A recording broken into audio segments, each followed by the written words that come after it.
பண்ணுங்க, இல்லைன்னா போலீஸ்க்கு ஃபோன் பண்ணுங்க. மந்திரி கலெக்டர் எல்லாரும் இங்கே வருவாங்க. அப்புறம் நல்லா இருக்காது, பார்த்துங்க. நீ எங்க வேணாலும் போய் சொல்லியா, எங்களுக்கு பயம் இல்லை. நாங்கள் இங்கே தான் நின்று போராட்டம் பண்ணுவோம். கந்தசாமி மாமா, உங்க பொண்டாட்டி விளக்க மாட்ட எடுத்துட்டு வராங்க, சீக்கிரம் வீட்டுக்கு போங்க. என்னடா சொல்ற? என் பொண்டாட்டி வந்துட்டு இருக்காளா? ஐயோ, இந்த போராட்டத்துக்கு எனக்கு சம்மந்தமே இல்லை, நான் போறேன் வீட்டுக்கு. என் பொண்டாட்டி அடிச்சானா 4 நாளைக்கு எந்திரிக்க முடியாது. எனக்கு இந்த போராட்டத்துக்கு சம்மந்தமே இல்லை. இப்பதான் சொன்னீங்க யார் வந்தாலும் எங்களுக்கு பயமே இல்லைன்னு. அட ஏன்டா நீ வேற, அதிகாரிகளுக்கு கூட எங்களுக்கு பயம் இல்லடா. வீட்டில் இருக்காளுங்க பாரு. ஐயோ, அவங்கள்ட்ட அடிவாங்க எங்களுக்கு தெம்பே இல்லை. நாங்கள் போகிறோம் வீட்டுக்கு. பஸ்ஸை வந்து மறியல் பண்ணிட்டு இருக்காங்களே, பேசஞ்சர்லாம் எவ்வளோ கஷ்டப்படுவாங்க. நைட்டு நாடகத்தில் பார்த்தியா, அந்த பொண்ணு எவ்வளோ கஷ்டப்படுது. அவள் புருஷன் எவ்வளோ குடிக்காரனா இருக்கக்கூடாது. டெய்லியும் குடிச்சிட்டு வந்து அவளை போட்டு அடிக்கிறாமா. அவளாம் நல்லா இருப்பானா? என் புருஷன் இப்போ தாங்க தெரிஞ்சு இருக்கான், குடிக்கிறதே இல்லைக்கா. ஏக்கா, பக்கத்து வீட்டு சுமதி இருக்கால, அவள் ஒரு பையனை லவ் பண்ணுறாளாங்க்கா. இந்த லவ்வை எவன் கண்டுபிடிச்சானே தெரியல. லவ்வால் ஏகப்பட்ட பிரச்சனை தான் வருது, நிம்மதியே இருக்க மாட்டேங்குது. அதை பற்றி இன்னொரு வீடியோவில் பேசலாம். நீங்கள் எல்லாம் ஜாலியாக பேசிகிட்டு இருக்கீங்க. உங்கள் வீட்டுக்காரெல்லாம் அங்கே பஸ் ஸ்டாண்டில் ரகலை பண்ணிட்டு இருக்காங்க.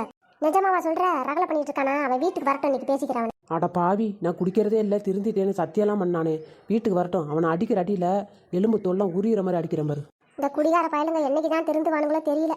என்னக்கா, நம்ம தலையெழுத்து இப்படி இருக்கு. இவனுங்களோட நம்ம படாத பாடு பட வேண்டியதாக இருக்கே. பஸ் ஸ்டாண்டில் ஒரு அவமானமாக போச்சு. பாட்டில் வேலை ஏறி போச்சான், அதுக்கு பஸ்ஸெல்லாம் போகக்கூடாதுன்னு மறியல் பண்ணிட்டு இருக்கானுங்க. ஐயோ, ராணி அக்காவுக்கு ப்ரெஷர் ஏறி போச்சு. சீக்கிரம் மாத்திரை எடுத்துருவாங்கடி. அக்கா, கொஞ்சம் அமைதியா இருக்கா. ப்ரெஷர் ஏறிடுச்சுக்கா உனக்கு. அப்புறம் ஒன்றும் பண்ண முடியாது. கை கால் இழுத்துக்கும் பார்த்துக்க. கை கால் நல்லா இருக்கும் போதே நம்மளை யாரும் மதிக்க மாட்டேங்கிறாங்க. கை கால் இழுத்துக்குச்சுன்னா நாய் கூட மதிக்காதுக்கா. எனக்கு 50 வயசு ஆயிடுச்சுமா. எவ்வளோ நாள் தாம்மா இவனோட போராடிக்கிட்டு இருக்கிறது. தலையெல்லாம் வலிக்குதுமா. கும்பலா நிற்கிறாளுங்களே, பார்க்கவே பயமா இருக்கு. தா மாமா வந்துட்டார் பாரு.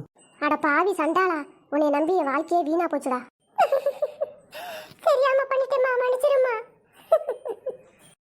ஊனா நீலி தண்ணி ஒன்று வடிச்சிருவேன். என் புருஷன் அங்கே இருக்கானா, அந்த கிழட்டு பையன் வரட்டும், அவனை இன்னைக்கு பேசிக்கிறேன். அத்தாச்சி பின்னாடியே வந்துகிட்டு இருக்காங்க அத்தாச்சி.